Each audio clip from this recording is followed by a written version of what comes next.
This is good news that during our lifetime, we will witness one of the biggest continental showpiece, the Africa Cup of Nations.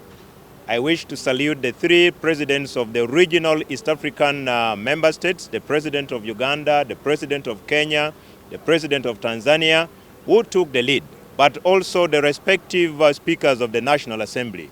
The Speaker of Uganda has been at the forefront with the deputy, the Speaker of Kenya, the Speaker of Tanzania, but also the respective federation presidents. They have done their part. This is something that started personally before I left when the president of CAF visited. The first meeting at State House Nakasero discussed this. I am happy that 1 year down the road, to be specific, 1 year, 2 months after his visit, East Africa has won the bid. And this is a wake-up call, especially on the issue which is the biggest thorn in our flesh, the issue of sports infrastructure. I think this opportunity will give us as East Africans the opportunity to have or put in place the state-of-the-art sports infrastructure. Years away, 2027 is only 3 years away. That means the investment should have been ongoing. And in Uganda how things are delayed, the procurement, the works and all sorts. So I don't think we'll have the time. But secondly, it needs a very big investment.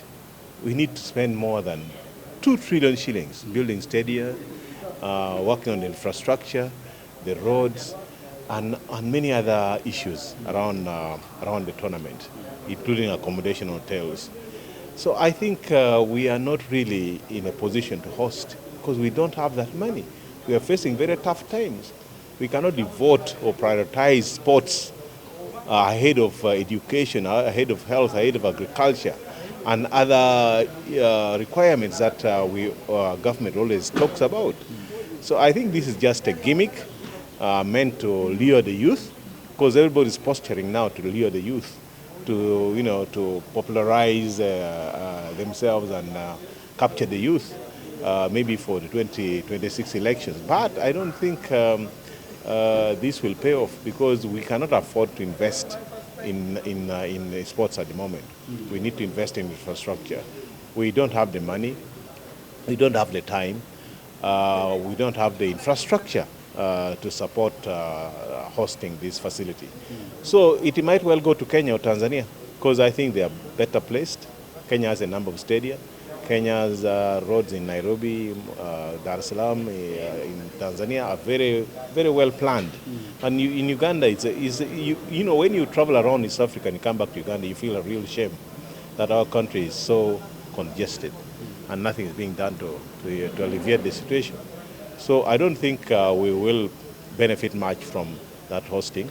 Maybe Kenya and Tanzania will.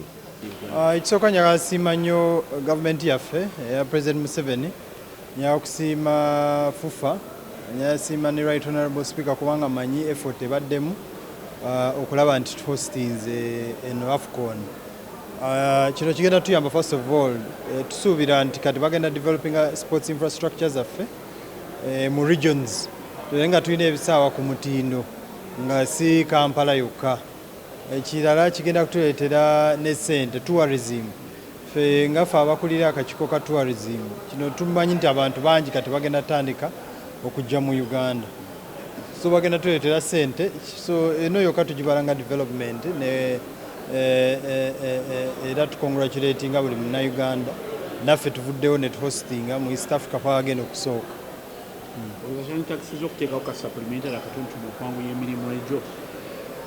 Well, saawa zino ne bwe baleeta supplementary tumanye ebigenda okuva mu hosting AFCON era bigenda kusinga era twetaaga kuinvestinga. Bwe tuba tetusobola kuinvestinga ate lwaki twasabye okuhostinga. So kyemanyi ne bwe baleeta supplementary wema ajja kukyappreciatinga kulaba nti tupreparing okuhostinga AFCON eno. Naye njagala nsooke neeyanze gavumenti eriko okubanga okuhostinga AFCON batulira ebintu bingi, batulira instability mu nsi ezo. Era olaba mu East Africa badde tukoze eki, the 3 major countries, Kenya, Tanzania ne Uganda tugezezaako nnyo nnyo. Naye ate kino kiraga kiraze integration mu East African community.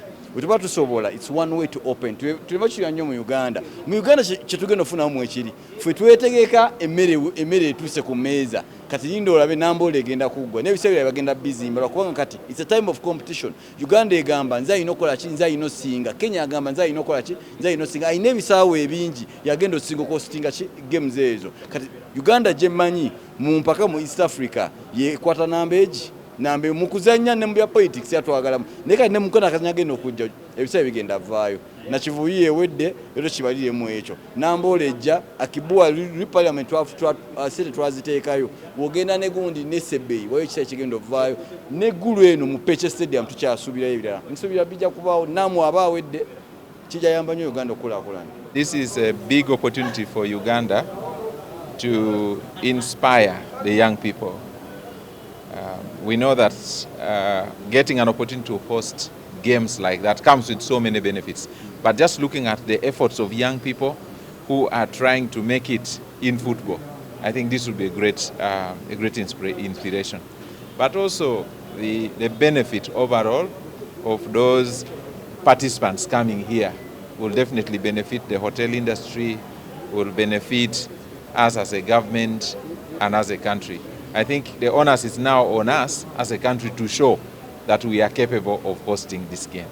So I hope that government will re-embark on making sure that our facilities are good enough to be able to host the event.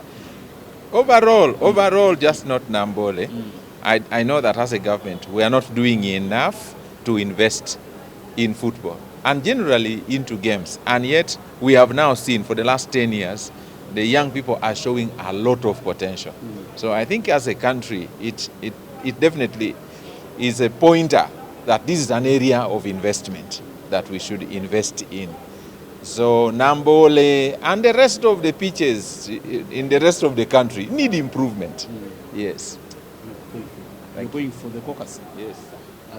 Well, I must congratulate the governments of Kenya, Uganda and Tanzania for winning this joint bid, and also the football federations. It's a huge milestone for the East Africa region because it has never been held here. The African Cup of Nations has been a West African affair and a Southern African affair. And I think this is the time it's coming to East Africa. For me, the opportunities are very many, economic community opportunities, tourism. But the most important thing is in terms of unity. East Africa Mashariki, unity, United East Africa. These three countries were the first countries of the East African community. So it's important, it further consolidates unity, but also when we bring it back home in a country like Uganda, you know the social tension and all that. Sports is like music. These are languages. They are not spoken, but they are appreciated. They are uniting. So for me, I think it's important that it comes and it will unite. It will keep us away from so many things. And I'm sure it will also inspire the youth. It will inspire government to invest more because maybe government for the last so many years has not looked at the sports sector. There have been other competing priorities. But this time round, the fanfare that will come with it, I'm sure is going to trigger the people who make critical decisions for this country, that is parliament, cabinet, to invest and know that sports is also not only for leisure, but it's also, sport is also, it's also for income generation. It's an economic activity. So for me, I think I support it. The opportunities are immense and great. And I would really want to congratulate the government and all those people who have spearheaded this initiative. Nga bannayuganda tulina okukyenyumirizaamu nti ttiimu yaffe ng'ekulembeddwa mu Ministry ya Education baasobodde okufuna omukisa ogw'okuleeta African Cup of Nations. Kubanga okuleeta African Cup of Nations mu Uganda kitegeeza nti mulimu enkulaakulana egenda okujja n'ekyo.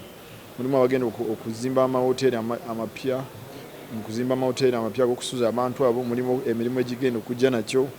mulimu abagenda okujja ogasulamu dola ze banaaleka wano ekitegeeza nti economy yaffe ate sijja kwefunye dola nyingi okusinga ze tulina mu reserve. Mulimu ebintu bingi ebijja n'emikolo ng'egyo kubanga jjukira nti African Cup of Nations ekitono ennyo ejja kuleeta abantu ng'enkumi nga 3 oba 4 oba 5 eziva ebweru. African Cup of Nations eringa nga bwe tuze tu promoting tourism. The purpose we promote tourism, we attract dollars, we attract investments, we attract people to export. Being here, coming here, it's more of an export or it's an import for us. But every time they come in with dollars. So for me, it's a very good opportunity. Nature kitegeeza ki era ne bankwadde nti opportunity naffe nga government tulina ate kati okwongeramu amaanyi okulaba nti ebisaawe tubitereeza, okulaba nti enguudo tuzitereeza eziri mu Kampala, okulaba nti security yaffe yeeyongera okwetereza mu kulaba bw'enaakuuma abantu bano. So nabyo mulimu cost naye ate enfulumya egenda kusinga enyingiza yaffe. So mukisa mulungi. Nsaba Abannayuganda bagwanirize nabyo wano ku internet abamu nga bali mu kujerega balinga bajerega eggwanga lyabwe banaye tuyiga okwagala eggwanga lyaffe kubanga jjukira gy'okoma okujerega eggwanga eriyo katuli ku social media omuntu ali ebweru naye n'akasoma aba atusobola okutwala ky'owandiise n'akitwala nga ekituufu naye nga emirundi egisinga okusaaga ku internet oluusi nga tekulaga kifaananyi kituufu ekiri ku ground. So bakubiriza twagale eggwanga lyaffe tuteekemu amaanyi okutunda ebirungi bye tulina, ebibi tubitunde naye mu ngeri endala. Tulina platform ey'okugamba ebibi, okugamba abakulembeze nti kino kye mukola si kituufu, enguudo nfu, amasannyalaze tetulina, ng'ebyo byonna bye muba muwandiika. Naye bwe gy'obiwandiika wali ku page zo oba ku social media oli mu kwonoona ggwanga lyo, ate eggwanga lyo si lya Innocence ali mu bukulembeze, si lya NRM nga government, lyammwe. So mweyagale ate mulyagaliremu. Of course kati nga bali mu Uganda tuli mu East African kate nga bwe tuba twagala okukola omukago oba okukola omukwano ogw'amaanyi tulina okuba nga tukolagana mu bintu bya sports, ebintu bya integration, ebintu ebya obusuubuzi. So ekino ekintu ekyokuwininga African Cup of Nations wano mu East Africa kigenda kutuleetera ne income, at least economic income yaffe eyinza okweyongerako kubanga tugenda kufuna aba tourists oba abagazi b'emipiira okuva mu nsi endala. Omuntu ayinza n'okuflyinga from the US ng'aze kulaba akapiira kaffe kubanga akapiira kaffe kimanyi kanyuma ate kijja kubanga kituboostinga mu byemizannyo n'abavubuka okwagala emizannyo. Okimanyi mbu football is one of the biggest source of income mu nsi yonna, ate nga ekyo kiba kirungi nnyo kubanga n'abavubuka baffe okucreatinga talent kubanga tumanyi nti omupiira it's a source of income and kate kirala gwe muzannyo oguleeta togetherness ng'ensi zaffe zonna ate n'abantu kinoomu.